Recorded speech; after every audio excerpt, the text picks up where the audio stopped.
welcome to the Mother Days podcast. I am Sarah Wright Olsen. And I'm Teresa Palmer. Hi, Dazeys. We always laugh because we never know who's going to take the first bit. So I was pointing at her and she was waiting for me to go. And I was like, you go. No, it froze. You froze. Oh, I froze. Yeah. You froze. And then I was like, okay, I'm just going to start it. And then maybe it'll unfreeze by the time I'm done saying hello. Oh, my gosh. Well, before we get into what we're talking about today, we just want to do a big shout out to everyone who turned up at the 2-day event we had in San Francisco. It was an event that we did with Broad Ideas podcast, also with Frida Salvador. And Sarah and I are on a bloody high.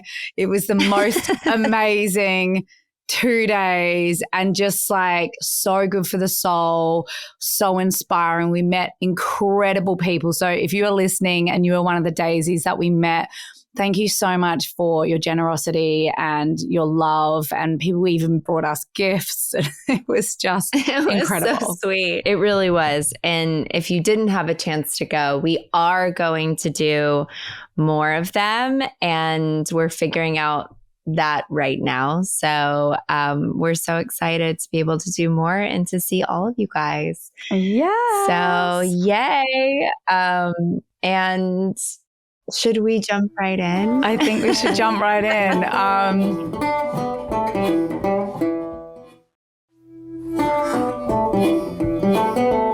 We have a doozy for you. Yeah, I think you guys are going to be pretty surprised.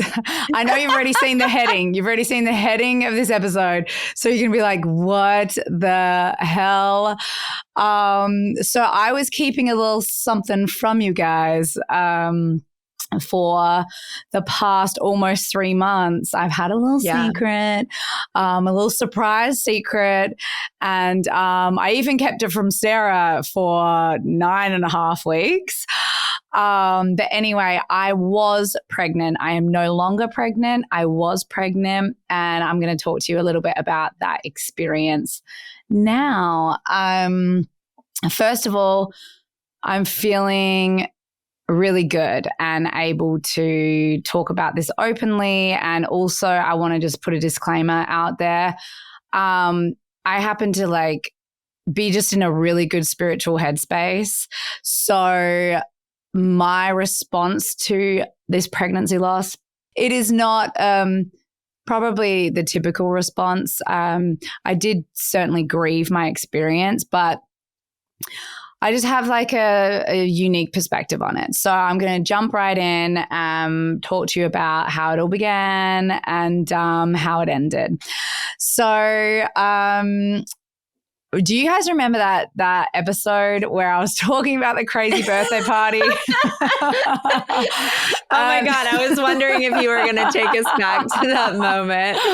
And it was an insane sleepover birthday party. Anyway, at some point during the night, I got woken up to my husband being like, hello, baby. And I was like, okay. So we ended up shebanging. And it's so funny. We actually only had sex twice that month. And because we've been actively avoiding getting pregnant and we were traveling a lot and whatever, and it was literally only twice that month.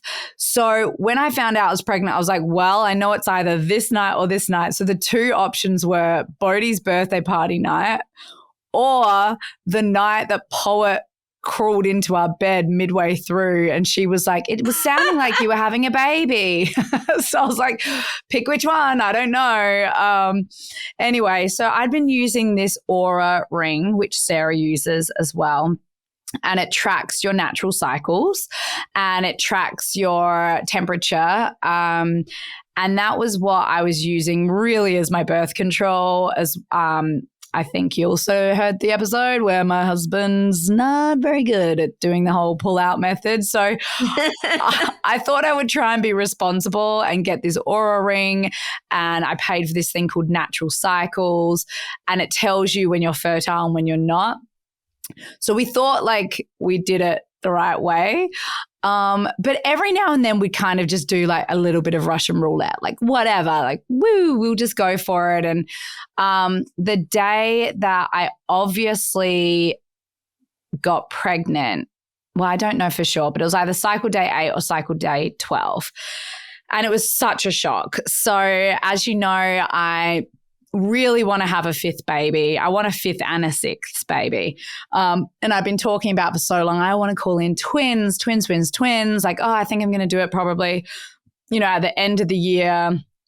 I was sort of thinking like July, and then I was like, October. I just want to get one more gig under my belt and then get pregnant. So that was always the plan. But the plan was to do IVF. I froze my eggs when I was 31 years old. And Mark and I were like, right, we're going to do that. We have high risk pregnancies. We're going to just use the eggs and see if we can make embryos. And we'll do that at the end of the year and put 2 embryos in. That was always the plan until this little pivot. We landed in LA and we found out we were pregnant. I think it was March the 1st. You literally landed and then you what? Yes. So I landed, we were unpacking the suitcases and this pregnancy test sort of flung out while I opened my suitcase. It was March the 3rd. So I was like, oh, that's weird. It just sort of flung out in front of me. So I grabbed it. It was 12 DPO. Like it would have been around 12 days past ovulation. And I was like, oh, well, I mean, I doubt it. There's no way, right? I was following the Aura ring. Like there's no way. So I ended up peeing on the stick and immediately dark, like a dye stealer, so dark, no doubt about it, was not a squinter. I'm telling you, the darkest of shit you've ever seen. I was like, oh my God. And so I started filming myself and I was like, uh-oh. And I'm like, I could feel like just this feeling coming over me. And I ran downstairs while still filming and I ran into Bodhi and I was like, Bodhi, oh my God. I hand him the pregnancy test and he was like, and I was like, shh, don't say anything. And he was like, you're pregnant. You're pregnant. And he's doing he's like, oh, yeah, he was so excited. He had his hand over his mouth. I'm going to post the video. And he was like doing the shape of a belly. He was like, pregnant? And I'm like, yes. Oh, we've got to go tell Dad, quick. Go tell Dad you found this or something. So then I film him going down the stairs to Mark and Bodhi's like, Dad, I found this on the floor, and then hands it to Mark and Mark's like, no, you didn't. And he's looking at it. You did it. And then looking at me and then looking at Bodhi and then looking at the pregnancy test. And then he just keeps saying to me, it doesn't even make sense. Like he just repeats a few times, no, you didn't. And then a minute later, no, you didn't. And with this wide eyes, sheet white face, I'm like, babe, yup, I just tested right now. Oh my God, I have adrenaline pulsing through. All the kids are like, wait, you're pregnant? And then Bodhi's jumping up and down like, Prairie, you're going to be a big sister. And everyone was so cute. And Forrest read it. He was like, it says pregnant. And I was like, yes. So I kind of was floating on this wild cloud of excitement that night. And I knew that Sarah was testing right around the same time for our shared 11-11 baby. So I was like, I'm going to wait. Do you guys remember that? We kept seeing 11-11, 11-11 everywhere. 11-11. We kept talking about it. Yeah. Yes, exactly. And this baby was due on 11-11. And I was like, oh my God, Sarah's going to be pregnant too. And we're both going to have babies on 11-11. Oh my God, this is the craziest shit in the world. Anyway, so then the next day or two, Sarah was like, oh, damn, I got my period. And I was like, okay, well, I know what I'll do. I'm going to not tell her. I'm going to wait till next month. If she's pregnant then, I had this whole big plan of when I was like, you, me, Eric, and Mark should all go on the podcast together. And like you and Eric are going to announce like that you're pregnant. And then at the end, I was going to have Mark at the very end of the episode, Mark be like, oh, you know what's so cool? That means that our babies are only 4 weeks apart. And then you guys would have been like, what? Because Sarah knew that I was not trying. I was not at all. Yeah. expecting this. This was like a massive surprise. So that would have been a huge surprise for them. Huge. And Mark and I were like really pumped about it. We're like, this is how we're going to do it. Anyway, so we kept this like a secret. I told a couple of my best friends back in Australia. And sort of like, I think it really sunk in, I'd say like a week and a half later, it really sunk in. And I went and got my HCG numbers done immediately because this is what I do. So I think I tested on a Saturday, went to the doctors on a Monday, got my HCG results back, and they were through the roof. They were so high. It was like 1,280 or something. And I was like, oh my God, it's twins. And then I went back like 2 days later, got them tested again, and they had just like quadrupled. And so how many times did you Google high HCG every night equals twins? I was on the bloody, I like immediately went and like signed up to be a part of the what to expect when expecting like the November 2024 group, and was like, what's everyone's HCG numbers? Like was like deep in the forum every night, getting so excited. Like, oh my God, convinced this was twins. I was like, I've manifested these twins. This is when they wanted to come in. Meanwhile, I had the Oscar parties like all that weekend. And oh my God, my biggest like worry about this was, what is my US team going to think? They're going to be so mortified. You know, I'm supposed to be working. I promised them I'd be here and I'd be working and doing films and TV this year. Like I was like, this is just enough to like, you know, I was very nervous that I would like get dropped by my agency or get in a fight with my reps or something, which, you know, in hindsight, they're such beautiful people and I know that they would have been really supportive. However, I still sat with this kind of weird limbo feeling. I was at these parties. I even, so one of my agents was like trying to get me drinks at these parties, and I had to keep whispering to the bartender, like, make it a virgin. And he's like, what? And I was like, no alcohol, but make it look like there's alcohol. So then I'm just holding this secret at these parties, like in full work mode. Like next 2 days, I'm going into CAA, my agency, and my agent's like, oh, Teresa's here. She's back from Australia. She's not pregnant. And everyone's like, woo. And here I am like on the inside, like dying, like, oh my God, I'm pregnant. You're like, oh my God. I know, like, oh my freaking God. And then, you know, we were still getting HCG numbers back because I would go in and get my blood tested because I have, as everyone knows, I have high risk pregnancies. I have isoimmunization pregnancies, which is because Mark has this blood thing, blah, blah, blah. Long story. I can talk about it more later. But I had to be a little bit more monitored through my bloods. And my HCG came back and it was really high again. And I was like, it's freaking triplets. Like, this is triplets at this point. Like, oh my God, there's going to be 3 babies. And I'm just on a high. I'm just bloody feeling it. I'm like every night touching my belly and also getting really excited to kind of share the news with more and more people. And I basically like just kind of rode the waves. I recorded a lot of podcasts pregnant where Sarah didn't know, but I knew. And the next month, Sarah, as she shared, she had a chemical pregnancy. So initially it seemed like she was pregnant. And then, as you know, the line got lighter instead of darker.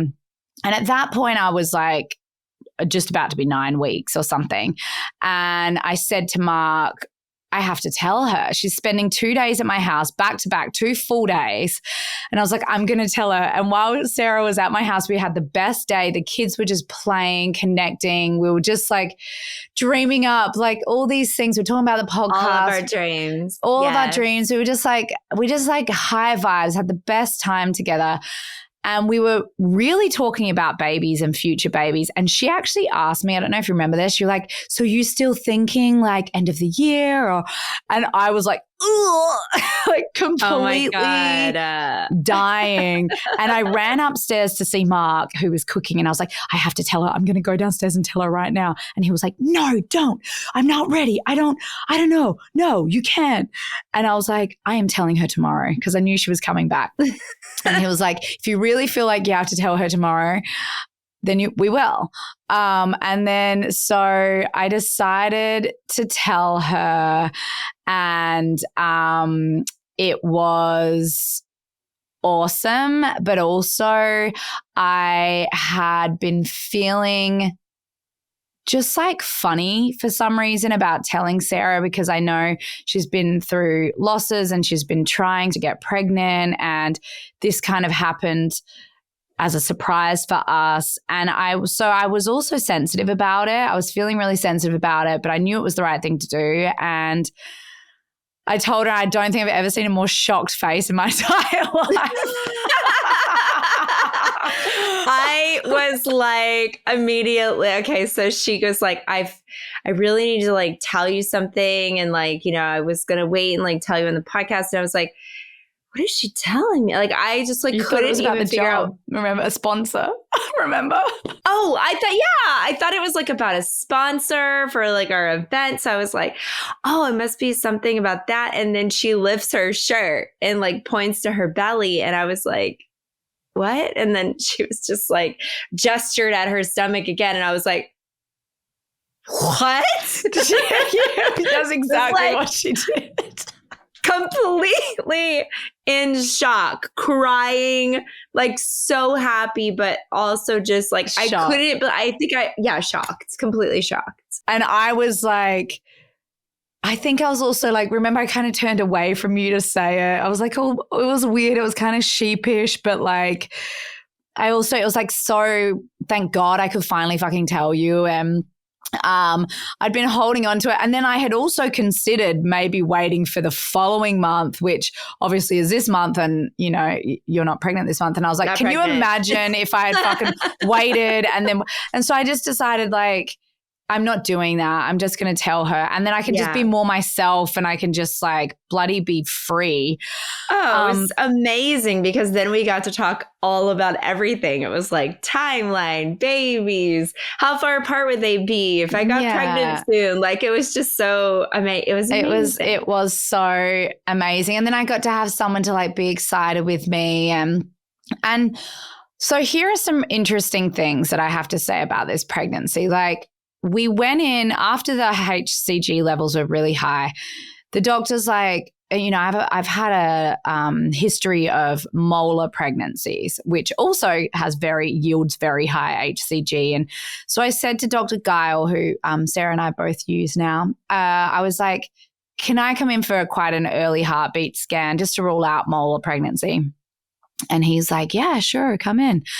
So we go in and we have this perfect scan, and it's beautiful, and the baby looks great, and it's only one baby. And I legitimately, and it sounds so like strange to say this, but I was very taken aback that it was one baby. Like, I have always thought my next baby were going to be babies. I always just was like, we're having twins next. Like, that's how we're doing it. So I was really shocked. I could not believe it. The HCG numbers, everything, all the manifesting. I was like, I'm genuinely shocked. And I was like, can you keep looking around? Because I swear there's got to be another one in here. And the woman's like, no, there's definitely just one. And I was like, and how's the heartbeat? And it was 141 beats per minute. We saw the baby was tracking a week ahead, which was really exciting. So instead of being like 6+4, I was actually 7+4. And then I had been feeling quite nauseous, like more nauseous, I think, than any of the other pregnancies. And obviously I chalked that up to the HCG being so elevated. And I kind of was like that typical thing for me in pregnancy where I'm a little bit off my food. It just doesn't taste great. I don't enjoy food as much when I'm pregnant. I'm still eating it, but I'm like, it's not that great. I usually am a massive foodie and I love food so much, but I was just kind of eating because I should eat. And I didn't have any cravings or anything, but a few weird things happened. So my progesterone in that first blood test, it came back at 20. And so he was like, I feel good about this. And I was like, in my head, I was like, I know this is slightly borderline. So then the next time I went back, it had dropped down to 17.9. And so I said to the doctor, I think I should go on progesterone. And he was like, yeah, let's get some progesterone. So I went and got some progesterone and I was taking it, and I took it up until about 8 weeks. And then for whatever reason, I stopped taking it. I do not freaking know why. I just kind of forgot. It was like away. I kind of was like, my placenta's probably making enough progesterone now. Like, I'm sure it's fine. And I was also doing vlogs. I started doing pregnancy vlogs. I've got a week 4, week 5, week 6. And then I don't. And then I stopped. I stopped doing vlogs, and I kept being like, oh my God, I'm already bloody 9 weeks. Like, I need to go back. And I was like, I'm going to have to do like a 7, 8, 9 together vlog. And then I kept meaning to do it, and I just didn't get around to doing it. And then, as you know, we went away to Lake Arrowhead, and I was like in sort of a weird funk. And I now feel like I intuitively knew something was up. But right before we went away, I was just kind of in this weird funk, and I was like, I just got to get out of here. Something just feels yuck. And I have been staying in these Airbnbs and with friends because I told you that my TV show pushed back, the dates pushed, which meant it didn't line up perfectly the way it was meant to line up perfectly with our One Fine Stay renter who's currently in our house. So it meant that I've got to cover kind of 3.5 weeks before we were going to Australia. So I was kind of jumping around from Airbnb to Airbnb. We're in Lake Arrowhead. I had this beautiful experience. And Mark, I feel like I've never been so happy there. And I talked about how happy I was. And Mark took a photo of me out in the sun with my big belly. My belly got big really fast. And he took a photo, and I feel like that was the turning point for him. Was he just got so excited, and he was like, I love our life. I love that we're bringing a new life in. This is meant to be, this baby's meant to be here. He just like got really on board. And I think it was harder for him to connect because it just obviously was a surprise and not really in our plan yet. And also it's happening to me. My body's changing. I'm the one feeling these things. I'm like holding my tummy and talking to the baby at nighttime. Like, he's not so involved in that. And it really like took until that point for him to be like, wow, I'm excited. I'm so ready for this baby. So I was having these kind of weird feelings. I'm not sure about what. It was just like a deep, unsettled feeling. And I thought it was to do with like Bodhi and the kids and how Bodhi had that experience at school. Yeah. And I was like, I just need to get out. I just want to kind of not be staying with people. I want to have our own space. And anyway, we ended up leaving Lake Arrowhead, and I had an appointment with my midwife, Abby Vidican, who we've had on the podcast before. And I drove straight from Lake Arrowhead straight to her office, so like 2 hours in the car. And I got dropped off. Mark dropped me and the girls off. And we went in there, and I got my NIPT blood test done because I was now 10.5 weeks. Yeah. And she was like, hey, should we listen to the baby? And I was like, oh, like with a Doppler, like over the top Doppler. And Sarah and I have both had the like Sonoline B Dopplers before. And I always knew that I couldn't get a heartbeat until like 11 or 12 weeks at the very earliest. So I said to her, I don't think you're going to hear anything though, right? Like, isn't it too early to hear anything? And she was like, well, no, actually, I hear it a lot of the time. I hear the heartbeat at this far along. I was like, okay, cool. Like, let's go for it. So we waited. And she was rubbing it around. And she did it for about 5 minutes. And the girls were like waiting to hear the heartbeat. They were like, you know, like sitting up there next to me. And she kept saying to the girls, where do you think the heartbeat is? Like, you point to mummy's tummy. And she was moving it around and stuff. And I started having this sinking feeling, but I didn't panic. It was just this like feeling where I was like, ugh. That's obviously not what you hope for from your first like midwife appointment, to like go and not be able to hear a heartbeat. So then I was like, oh, okay, it doesn't matter. My self-preservation kicked in, like, oh, it's all good. Like, obviously just can't find baby at the moment. And Abby was like, you know what? I think because it's your like 5th baby, your womb is so big and roomy that like it's hiding. That little tiny thing is hiding somewhere. And I was like, yeah, you're totally right.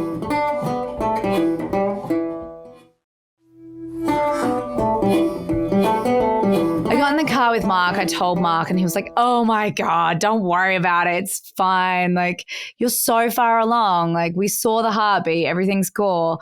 And I was like, yeah, totally. I don't know. I just have a weird feeling though, babe. And he was like, oh my gosh, you're fine. It's all good. And I kind of wanted to go straight to get a scan from that point, but I stopped myself from doing it. I was like, oh, come on, I'll just go tomorrow. But I started like Googling how I could pick up a Sonoline B ultrasound kit myself. Like, where do I go to buy one now? And I started like having these obsessive thoughts over it. And we were staying at our friend's house with like a blow up mattress next to the bed with the kids. And we were in their bedroom. And I just like I could not sleep that night at all. I just was like up thinking about it. And then I remembered that about 4 weeks earlier, I'd had a dream that the baby didn't have a heartbeat at one of the scans. But then all my other dreams were about like having this little baby. And we thought it was a girl. Winter thought it was a girl. Winter, our little psychic baby, came up to Belly and she was like, it's a girl.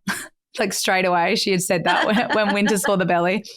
And I was like, all right, I think I'm bugging out majorly. And I woke Mark up at like 2 a.m. I was like, I'm having a panic. I think there's something wrong. I feel like the life is out of my stomach. Like, I can lie on my tummy and I haven't been able to. My tummy got so big so fast. And I was like, I just feel like something is weird. It's like the life has left me.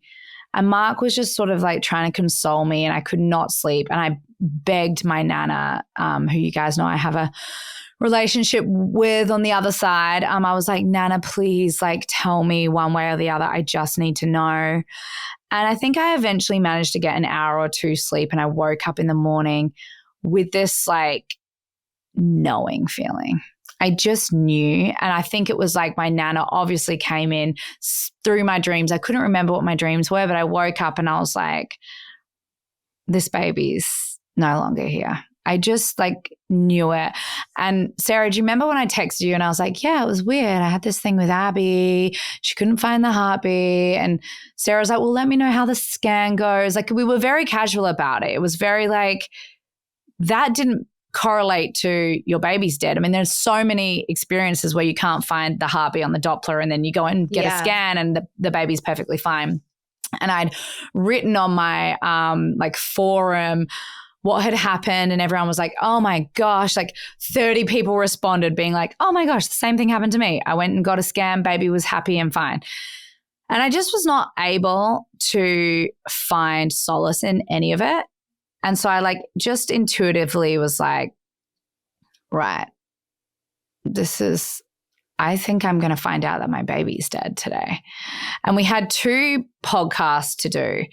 And I purposely chose not to go and do the scan until after we recorded those podcasts, because I had a feeling it was going to be bad news and I didn't want to get the bad news and have to go into podcasts, like being myself with people.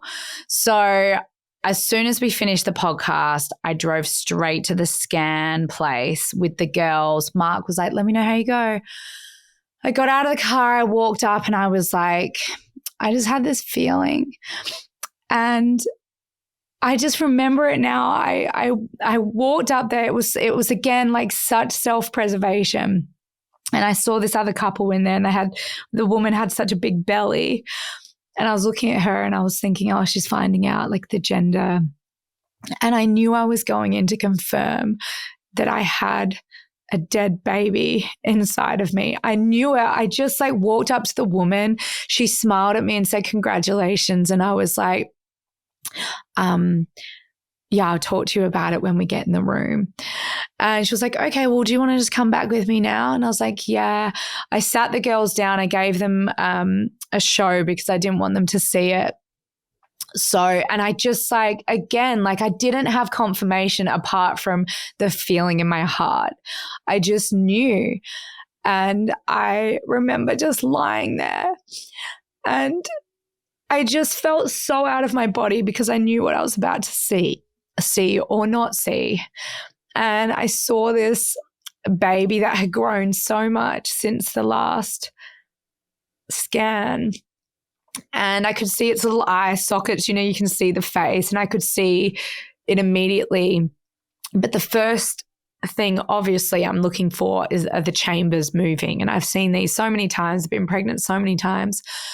It was completely still. There were no chambers. And I had warned her before. I said, you know, I'm almost sure my baby's dead. And the moment she put it on, it felt really cold. Everything felt really cold. And there was just nothing there. The baby was there. It was totally still. I could see its little arms and its little legs and its body. And I was so like, I asked her to measure it so that I knew at what point it had died. And it passed away, I think, just before 10 weeks. So when I was in Lake Arrowhead, like having this like incredibly elated experience. And she was like, I'm so sorry, you're right. Like there's nothing here. There's no cardiac activity. And, you know, but you've got 4 beautiful, amazing, healthy babies. And I was like, you're right. And this is still really sad because it's that expectation of this new life and all these things. But so I walked out like very stoic, just kind of like, thank you, paid. She still gave me this congratulations, you're pregnant kit. And she was like, oh, here's the formula. Here's the little, like this. It was so weird. I was like, why did she give it to me? And so the girls like all excitedly got it. And we got into and as I was strapping the girls in, I was like, I didn't cry or anything. It was nothing. Actually, this is maybe the first time I've cried about that particular moment. I strapped them in and I was like, hey girls, I just want to let you know that, our baby didn't make it. Our baby isn't going to be with us and our baby passed away. And Poet's like, the baby died? And I was like, yeah, it died. It died. And mummy's womb got to nurture this baby for as long as it needed and it passed away. And we were so lucky we got to have this baby in mummy's tummy for the amount of weeks that we did. And I love the baby. And Poet was like, I love the baby, but I really want the baby to come. And I was like, I know. And one day we're going to look back and we're going to have another little baby and we're going to remember this feeling and this moment. And I was like, you know, we need to call Daddy and let Daddy know. And so I called Mark and I just said, it's not good news. It's bad news, babe. I mean, I was so like flat with it. And he burst into tears immediately and was just saying like, no, was just crying. And he was like much more emotional about it than I was. And he was like, I don't know. And I was like, I just had to get off the phone. Like I like had the girls, I got to get out of the car park. I got to get to my doctor's appointment. And I was trying to call my doctor on the way there, and Mark was texting me and whatever. And I just couldn't like focus on anything. I think I maybe left you a voice message or a text. I can't quite remember. I texted you because I had this feeling as I was driving, like I knew you had gone in, but I just had this feeling like I needed to write you. And I just wrote you and said, hey, I'm just thinking about you. I know you're going in for the scan. You literally immediately wrote me back and was like, the baby didn't make it. And there's no heartbeat. There's no heartbeat. And then I think I tried to call you, but you were going into Dr. Guile at that point. That's right. And I just like, it's funny, I chose to do a scan with someone I didn't know because I felt like I would be able to handle hearing it from someone that I never have to see again and never have to get any sympathy from again. I wanted to find out that way rather than going into my doctor's office and finding out with like the softness of a doctor who's like, I know, because it does make you break more. I know. Yeah. And Sarah, you told your experience about that too. And I was like, I want the news somewhere else. And then I can like collect myself. And I walked in and I went straight up. I didn't have an appointment. I walked straight up and was like, hi, I just want to let you know I've had a pregnancy loss and I need to get in and see Dr. Guile. And then they were immediately like so sympathetic. The eyes of everyone looked at me. It was just like that was the moment that I was like, I almost started crying. I kind of like bubbled up and I was like, I could feel the feelings coming. And I sort of like, I could feel my lip quivering and my voice shaking. And they were like, we'll get you in as soon as we can. And I go in, I had this beautiful ultrasound tech called Rain. And obviously that name means so much to me because Bodhi Rain, my first son, that's his name. And I was like, and Rain was so sweet to me. She like squeezed my shoulder and she brought us in and Dr. Guile came in and I just immediately just in full Teresa stoic mode. I'm like, hey, yep, guys, I just came from a scan. The baby's dead. I don't know what happened. No heartbeat. Your soldier on mentality. My soldier on. And they like put he scanned, he was like, all right, let me have a look. Let me just see. And, you know, in the back of my head, I was like, oh, could that woman have not? And I was like, no, I didn't see anything. I did not see a heart beating at all. And I wanted a visual and I couldn't see it. So they turned it away from me and they did it. And then he was like, yeah, all right, yeah. Okay, I'm not seeing, there's no cardiac activity here. Yes, sure, the baby has definitely passed away. And then I was like, all right, so what's the plan? Like, what do we do here? I'm obviously not bleeding, nothing. And I said, I know this is called a missed miscarriage, which is where the baby passes away in utero and there's no bleeding, there's no cramping, there's no nothing, which is so cruel, by the way, especially like you've seen a heartbeat. I'm so close to like at that point, I've told so many bloody people. And then your body has no idea. There's nothing, not an inkling that anything's happened. So he was like, that's exactly what it is. It's called a missed miscarriage. Because you're so far along, you're going to need a D&C. And I have had one of those before. And I know Sarah's had one as well.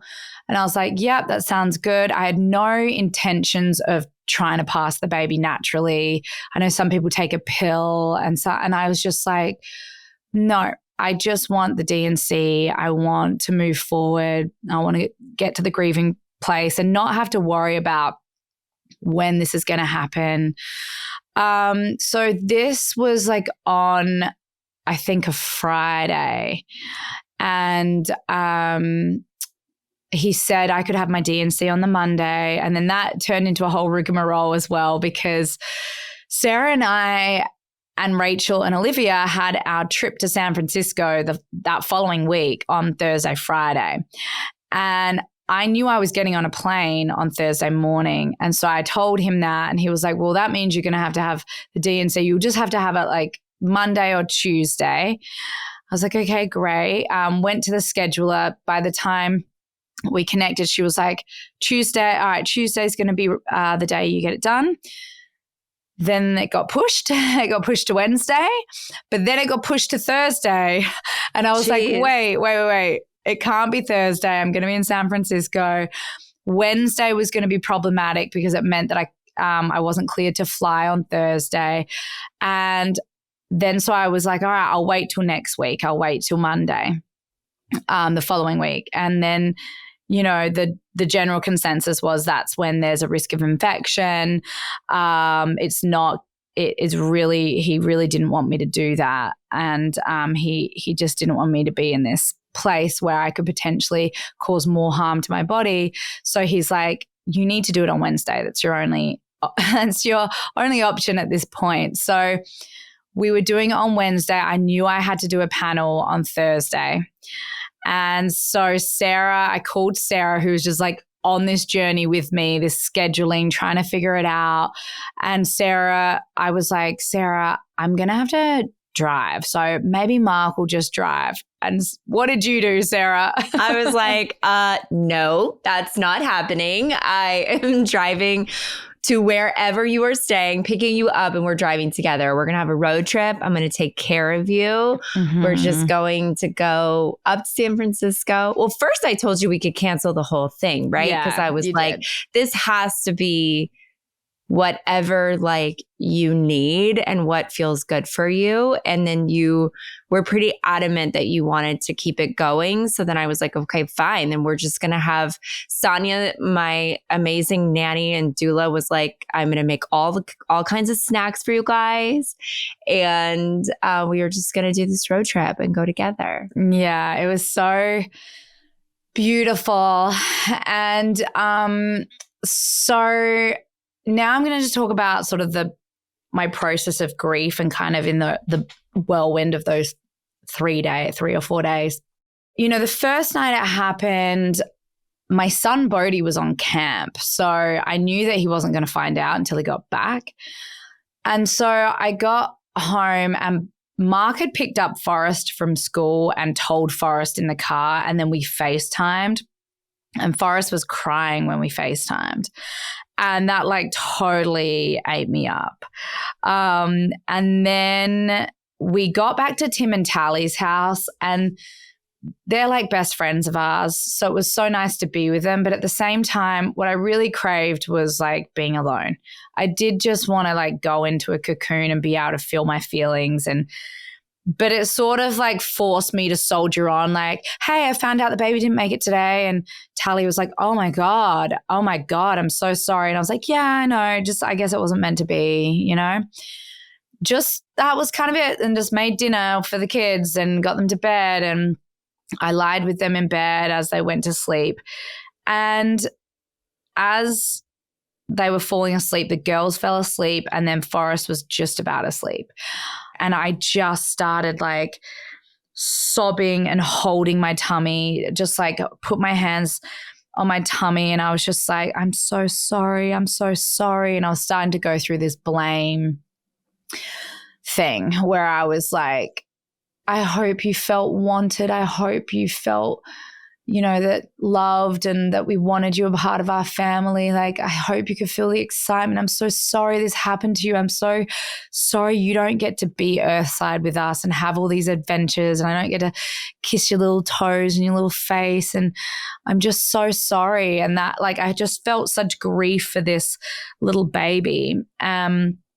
Forrest heard me and woke up, and literally, this is like the most moving part.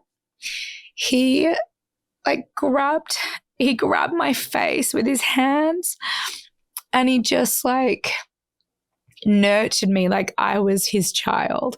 And he pulled my head into his chest, and he stroked my hair, and he wiped the tears off of my face. He was also crying, and he just held me and cried with me and touched the belly. And we just cried together for about a full hour. We would sort of set each other off and he would just lie in my arms. And I have such a deep connection with Forrest. I have such a deep connection with all of my children, but his middle name's Sage, as you guys know, and he's such this wise little sage. And Mark was out. I'm not sure what, he wasn't in the room. So it was just like Forrest and Forrest like nurturing me and like mothering me and letting me cry. And it was so beautiful. I could not believe it. And then the next morning I said to him, like, that was such a like a profound and like such a moving experience. And I want to say thank you so much for taking care of me, Forrest, and looking after me. And he was like, Mummy, all you do is look after me. You look after me all the time. And I wanted to look after you.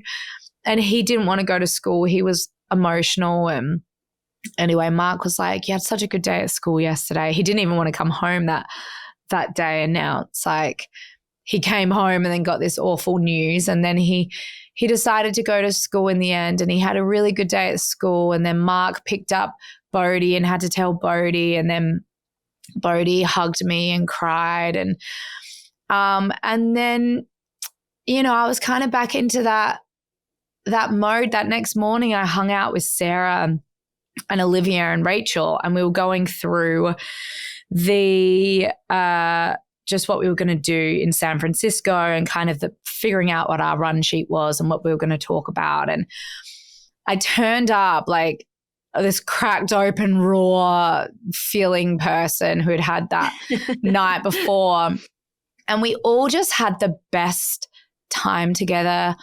We laughed, and the girls were saying, they were like, you're so present in this conversation. And I was like, it's so healing. It feels so healing to be in sisterhood and to be with like my best friend and these two women who are quickly becoming like a part of my best friendship group. And Rachel was sharing her experiences with loss, and Sarah was talking about her experiences, and we were all just like sitting together talking about it in such an open and beautiful way. And I felt less alone, and I just like felt really hopeful, and it just like picked me up. That day was amazing. And then that night I slept really well and I was in a really good place. And then the following day I had sort of come to peace with it all and, you know, had stopped blaming myself.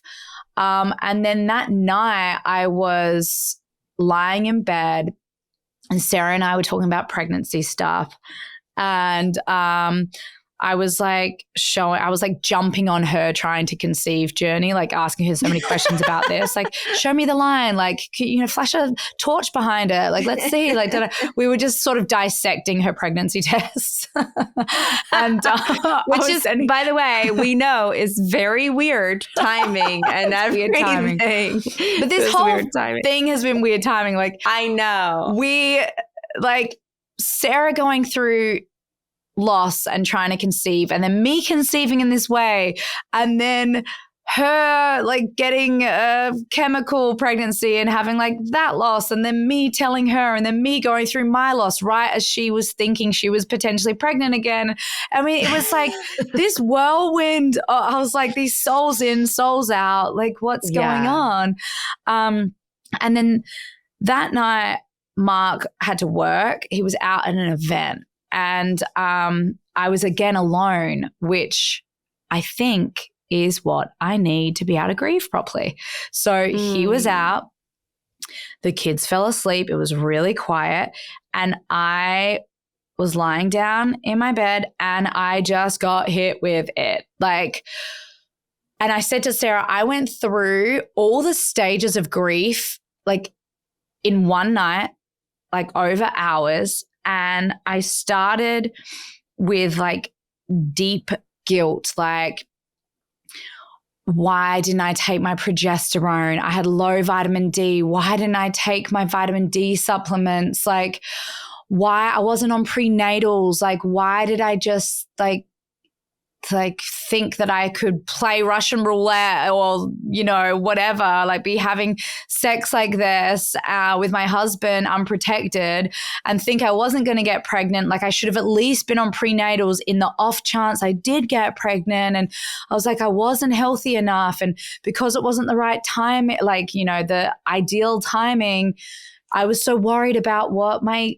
agents were going to think. And that like really was at the forefront of my mind for a lot of this. And then, you know, was Mark even happy we had the baby? So I went from like guilt into blame. I started kind of blaming. I was like getting angry at like not only myself, always mostly myself, but then I was like angry at Mark, and then I was angry at my like American team and the industry, like the film industry, and how like, you know, pregnant women aren't embraced. I mean, I was going really big with it. I went really big and like the narrative that you can't do it all. And so then it went from like guilt into blame. I went to anger, like how I was so angry that this happens to people, and that like there are so many women out there who can't even have one child and this happens to them. And I was like, it's not fair. And it wasn't even anger for myself. It was anger that this happens to people.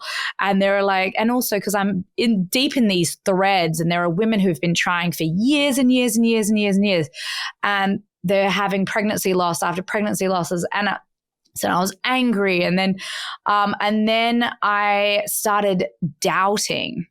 I went into this place of doubt, like doubting all the things, like doubting, you know, all the esoteric things, the spiritual things, like all of that. And then which is so crazy because I was like doubting manifesting. I was doubting like all the things Laura Lynn Jackson talks to us about. I was doubting my belief system. I was like, how can this happen and then get pulled away? Like, what's the universe trying to show me? And then after I got to doubt, I like got to a place of peace, like such profound peace. And it felt so amazing. And I like said goodbye to the baby again. And I was like, I love you. Thank you for coming. I'm so honored to have held you. And all you knew was nothing but love. Like for the time that you were alive, like you just knew love and excitement. I was so excited. I wanted this baby. I was excited about having this baby right before Christmas and what that meant. And I just was like, I finally got to that place of kind of acceptance and peace. And then I fell asleep. And that was kind of my last of it. Like that was, I purged everything out. In like, I would say 7 hours worth of crying and purging and just like, just emotional purge. Like, it was like so heavy. But again, like a really sort of cathartic experience. Good for me because my tendency is to soldier on, is to just like be so strong. And it's been my conditioning. Whenever things are hard, like I just figure it out. I just get through it. And I'm really glad that I was able to spend the time acknowledging those real feelings and emotions. And then I felt a lot lighter the next day. Now, the interesting thing was my NIPT results arrived that next day. And this was now the day before my scheduled D&C. And when we were in the scan with Dr. Guile, he had said to me, you know, maybe your titers had jumped up, which is my antibodies, which is the thing that happens to me because with every subsequent pregnancy, my antibodies get stronger and more potent. So with each pregnancy, it's riskier.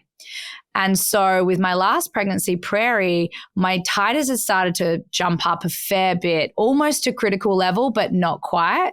And at critical level, the baby in utero might need a blood transfusion, which they do through the belly button. But she didn't get to that place. So they say that with more pregnancies, the worse it gets. And so he was like, well, maybe they just jumped up so much. And I was like, I don't know, because my level was at 0 the last couple of blood tests. So I can't imagine that's it. And he's like, Rain and him saw under the skin, they saw high drops. So they saw fluid under the skin of the baby. And they're like, that's interesting. And he was like, I'm not sure how healthy the baby was. And I was like, all right, because he saw these high drops. So the NIPT results come back from that blood test that I had. And it turns out, and I'm not exactly sure how to say this, but the baby had trisomy 21, which is Down syndrome. And I don't know if I've talked about this before on the podcast, but over the years, Mark and I have had very in-depth conversations about what we would do in a situation like this. And I am all about the baby comes to me, I'm meant to have that baby. And so if my baby has Down syndrome, my baby has Down syndrome, and my kid has Down syndrome, and I'm going to love that baby just as much as all my other babies, and we're going to love on that baby, and he or she will be folded into our lives, and we will make it work. And just what a blessing to have another child, right? So my perspective on that has always been, I was chosen to be the mother of a child with Down syndrome. That was always that was my viewpoint. And Mark has always been very resistant to the idea of raising a child with any medical differences. He's scarred from some experiences that he had growing up in his neighborhood, and, their personal experiences that he had a hard time with. And so this has always been a conversation between us. So I know that had our pregnancy continued, we were facing like some very challenging, confronting conversations between him and I. And the decision got taken away from us. And how do I feel about that? I just am in full acceptance. Like, I just am accepting that this was not our choice to make. It was devastating to hear it, but at the same time, I was just really at that place after having that evening of grief. I just was like, all right, this wasn't meant to be. This baby wasn't meant to be with us. And like Sarah said previously in her pregnancy loss episode, I truly believe that this soul will return when they're ready. And maybe they'll bring a friend. And one of the things Dr. Giles said to me was, because with every pregnancy, my antibodies get stronger. If I have another pregnancy loss or another baby that doesn't make it or is unhealthy, my antibodies will continue getting stronger and stronger. And I might then lose the opportunity to have another baby. So what he suggested is that exactly what was our plan anyway, was that we do IVF, we do what's called PGT testing of the embryos, make sure they're 100% healthy before putting an embryo in. And he said the less pregnancies for you, the better. And so he's like, you could put 2 embryos in. And I was like, oh my God. You were like, that's my dream. I was like, do you know I've been manifesting twins? I was like, yes, that would be a part of the plan. And he was like, yeah, I think that you should really strongly consider doing that.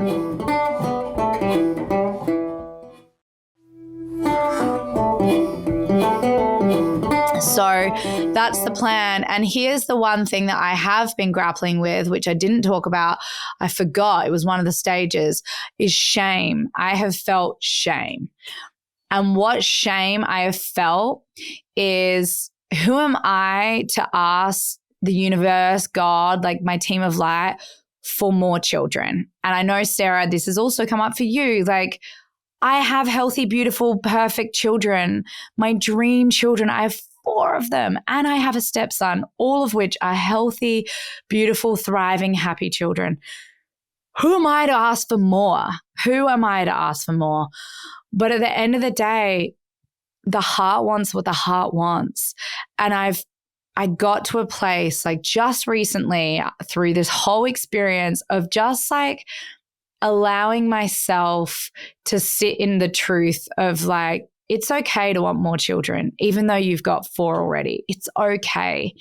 And it doesn't take away the pain of anyone else who's like trying to get pregnant. I was taking on all these stories of like other women who don't have any children at all. And I think I have to just bring it back to my story and my situation and my narrative and my heart. Like, what does my heart want? And if this is meant for us, beautiful. And if it's not meant for us to have any more children, I'll be okay with that. But I am looking to the future, and I am thinking about like when and how we're going to do this again. And the one silver lining, I think, for Mark is he was a fence rider. He was like, do I want more kids? I don't know. And after that day in like Arrowhead where he took the photo of my tummy and he was just so happy, he's like said that what this experience has given him is just like confirmation that he does want to have more babies. And that's a really beautiful thing. So to anyone listening who has been through pregnancy loss or a miscarriage or a diagnosis that's shocking to you, my heart is with you. It feels so miraculous. And Sarah and I talk about this. It feels so miraculous to be able to have children. And just the whole life cycle is just something so remarkable that it's been a really, really healing and eye-opening experience. And I've had some major spiritual growth over the past 2 weeks, and I'm truly grateful for that. Finding the light in the dark feelings is always the way that I get through hard things. And this was really hard. So, and thank you, Sarah, for being my sister in all of this and being always at the end of the phone. She like tried to jump in her car and come find me the moment I told her that, you know, the baby wasn't going to make it. And I just love you. And it really takes people talking about these experiences to feel less alone. And I have to say, people like Christy Hayes, I went on and looked at all her interviews about losing her little baby and how she's so open about her online. Our one of our Dazeys, Amy, her and I had the same due date. We were telling each other we were getting all excited about our pregnancies together. Amy, she also had a pregnancy loss. We have just been leaning on each other for support. It's just like such a beautiful community when you crack open and talk about these things and find other people going through it. And it was beautiful to talk about it in San Francisco as well. I was really open about my experiences while I was on the panel, and it was deeply healing. So it was amazing because you were like, I had a DNC yesterday when we were on the panel. Yes. And I was like, we were pregnant. Like, wow, it was so vulnerable.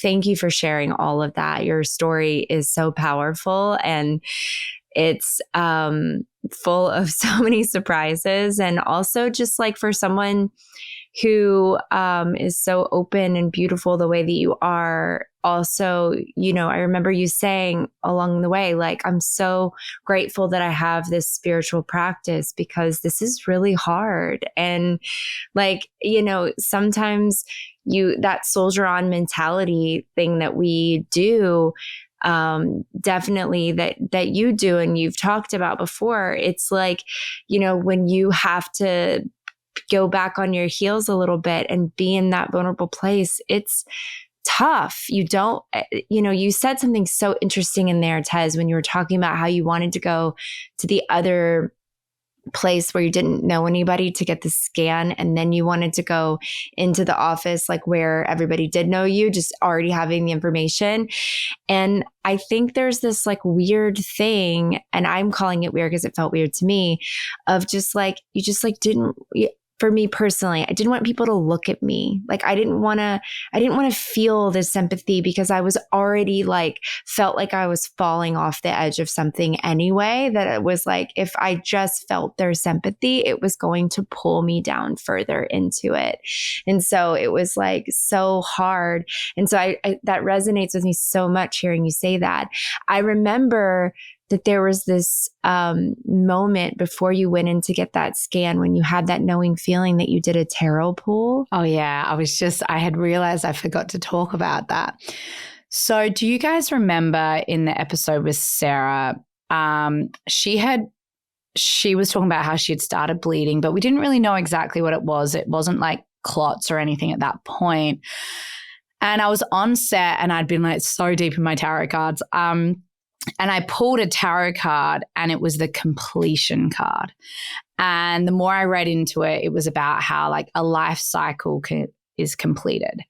And I knew in that moment, oh my gosh, I think Sarah's going to lose this baby. And I didn't say anything to her at the time.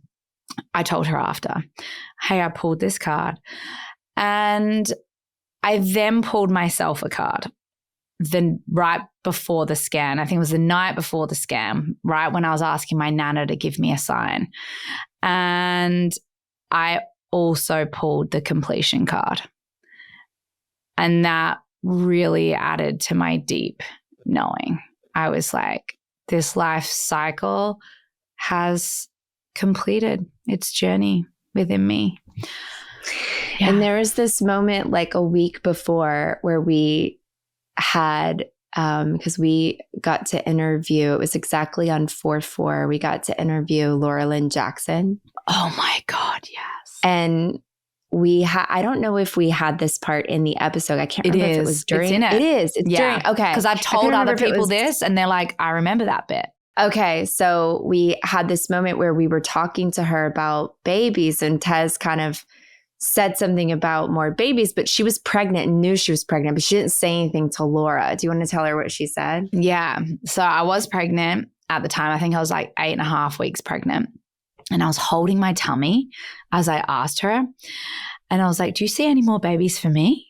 And she was like, do you have 4 already? And I was like, yeah, I do. And she was like, and there are 2 on the other side? And I remember being confused. So I had the editor edit this bit out because I got really weird and awkward and kind of said, yes, there was 1 and another 1. But the reason why I got awkward was because I'd only had 1 pregnancy loss. And so I didn't know what she was talking about, 2 on the other side. So I was like, I think what's in the episode is me just being like, and after I lost the baby, Sarah and we were talking about it, and she was like, you remember, she said 2. There are 2 on the other side. And I was like, oh my God. And I got so weirdly thrown in that moment. And I immediately messaged Laura once you had reminded me of that. And so I messaged her, and this is what she read what she said. This is what she said. So I was like, I got to tell you a crazy story. On the pod, you asked me, have you had 2 losses? And I'd only had 1 at the time, but I was actually pregnant. 9 weeks when we interviewed you, I was wondering if my soul baby would come through. And instead you said, have there been 2 losses? And I was thinking, that's weird. No, only 1. And then I told her my baby passed away in utero a few days later. I'm sad about it, but it feels like the spirit will return to me. It's like you already picked that up. Pretty wild. And she said, I'm so sorry for the loss of your baby in utero. I definitely think that is what I was picking up on. Often when I read, it is a circle of energy, and it will include what is about to happen as if it already has. I too feel like the soul will return. I think the baby's soul felt you wanting twins and was like, hold on, let me exit and try and come back as a twin instead. I'm sending so much love. Oh my God. I was like, oh, I hope not. I hope it wasn't like, oh, my mom wants twins. I need to come back. But anyway, that was really amazing to hear that she sees things in the future like it's already happened. Anyway, that was kind of unbelievable. And then, by the way, today I was like manifesting and thinking about like my future babies. And I was like, all right, little soul, Baba, where are you coming? Like, are you coming back? How are you coming back? And then I pulled another card and it was the peace card, which was so beautiful. And I really, that's exactly where I do feel. And the card specifically says, it talks about hardship and overcoming really challenging, dark times in the recent past. And I was like, that is exactly what I went through. And now I'm sitting in this card, this place of peace. And I love that it came up when I was thinking about my future babies. So I hope that's a good sign.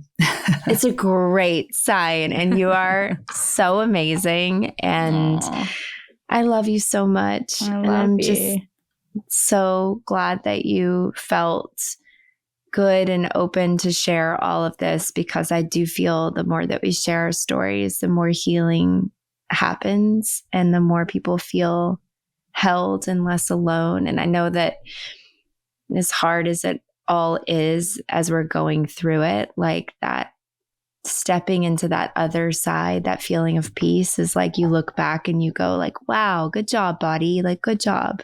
You know, like totally. you really went through it, and like, look where we are now. And now we get to take this perspective and step forward and move on. And anyway, you're amazing. I love you. Oh, I love you. Thank you. Thanks everyone for listening. And you guys have been listening to the Mother Days podcast. You can find us on Apple Podcasts, Spotify, or wherever you listen to podcasts. Bye. Bye.